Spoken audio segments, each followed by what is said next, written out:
사단법인 한반도 미래포럼과 포인트 알파 재단이 공동 개최한 제3회 심포지엄이 한반도의 평화와 번영 전망이라는 주제로 열렸습니다.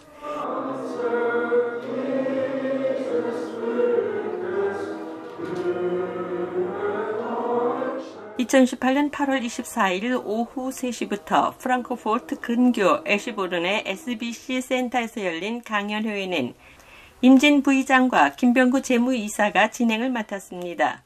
국민의례에 이어 김효성 의장은 저희 이렇게 오늘 뜻깊은 심포지엄 행사에 여러분들께 다 참석해 주셔서 진심으로 환영하며 감사의 말씀을 드립니다.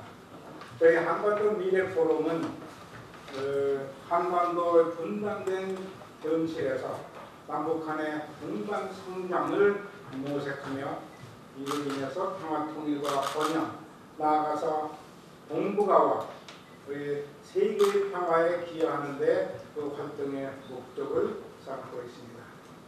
오늘의 행사는 저희 한반도 미래포럼과 포인트 알파 재단이 공동으로 벌써 세 번째 행하는 행사로 이 행사를 재외동포재단과 또 프랑크푸르트 총영사관에서 적극적으로 협조해 주셔서 가능하게 된 행사입니다. 이 점은 대단히 감사하게 생각합니다. 백범음 총영사는 축사를 통해 6.25 전쟁 이후 65년이 지난 오늘까지 한반도 갈등 해소를 위한 항구적인 해결책이 없는 가운데 지난 6월 미국 대통령이 북한 지도자를 만나 한반도 비핵화에 대해 논의한 것은 한반도 긴장 완화를 위한 첫걸음이었다고 의미를 부여했습니다. 그는 또 문재인 대통령의 대북 친화 정책이 결실을 맺고 있다면서 한반도에서 평화협정이 맺어진다면 이는 이 지역 전체의 경제성장 붐을 일으키고 주민들의 복지 향상에 기여할 것이라고 설명했습니다. 그러기에 국제사회는 한반도 긴장 완화 프로세스를 지원하기 위해 최선을 다해야 한다고 강조했습니다. Eines Tages zu einem wirklich Friedensabkommen auf der Koreanischen Halbinsel kommen. So kann dieses einen enormen Wirtschaftsboom in der ganzen Region auslösen und den Wohlstand unzähliger Menschen erhöhen.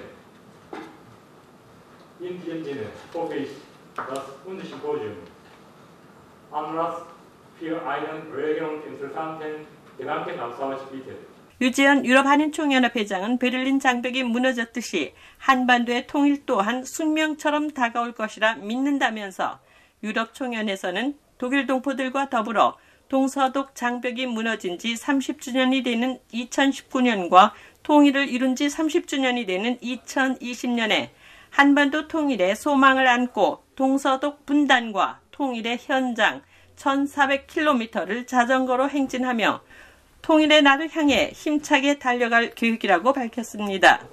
1400km 동서독 분단과 통일의 현장을 자전거로 행진하며 통일의 날을 향해 힘차게 달려갈 계획을 세우고 있습니다. 리카르다 슈타인버흐 대표이사는 죽음의 지대에서 생명의 선으로 한반도를 위한 구르네스 반트의 의미를 주제로 강연했습니다. 40여 년간 이어진 분단으로 동독과 서독의 경계선 주변 환경은 수많은 멸종위기 동물이 경계선 주변에서 살아남았습니다. 통일이 되자 도이칠란드 9개 연방주에 걸치는 이 경계선을 구르네스 반트로 보존합니다. 구르네스 반트의 총 길이는 1400km입니다. 유네스코 세계 자연문화유산으로서의 유럽 구르네스 반트의 총 길이는 12,500km입니다.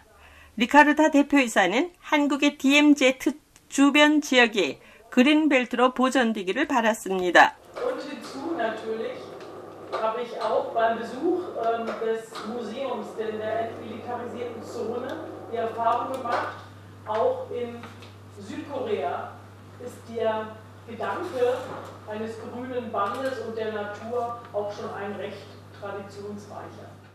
김효성 의장은 정상회담 후에 남북 미 관계에 대한 고찰을 주제로 강연했습니다.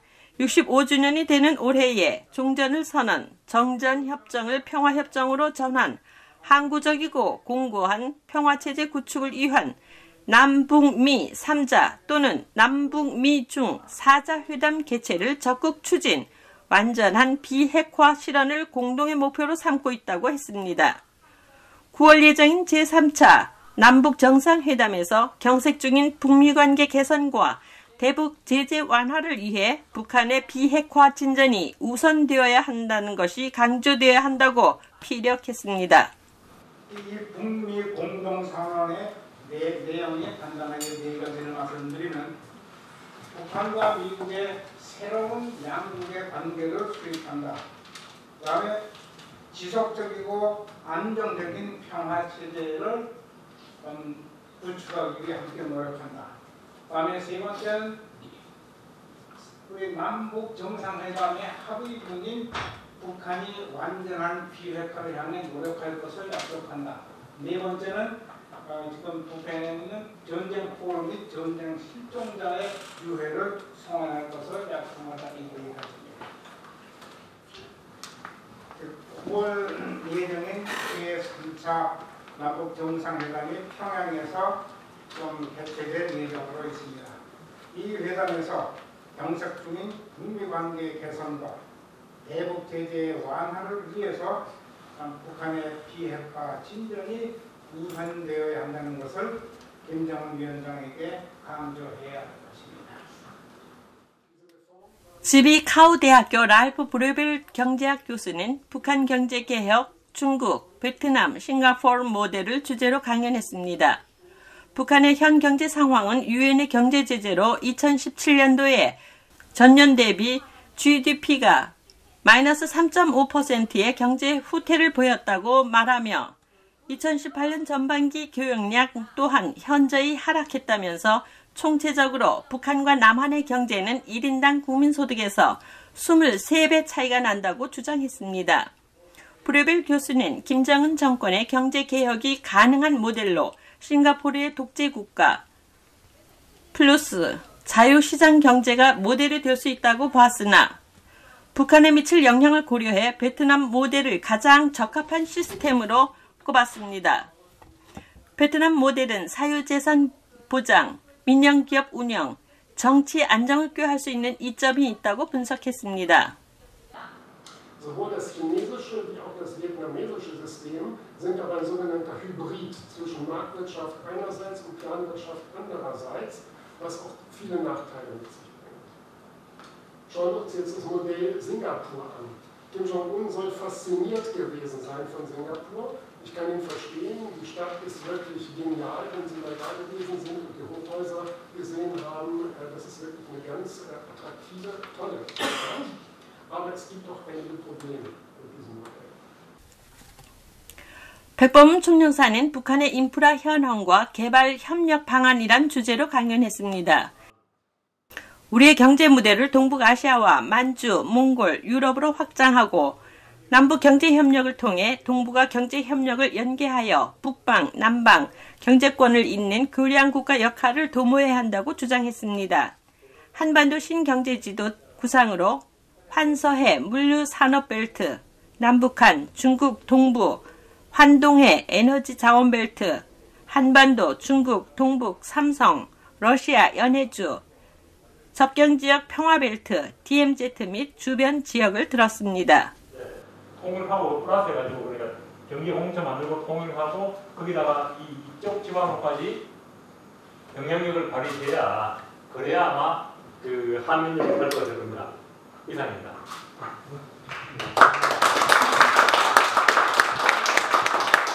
우리 뉴스 이순입니다.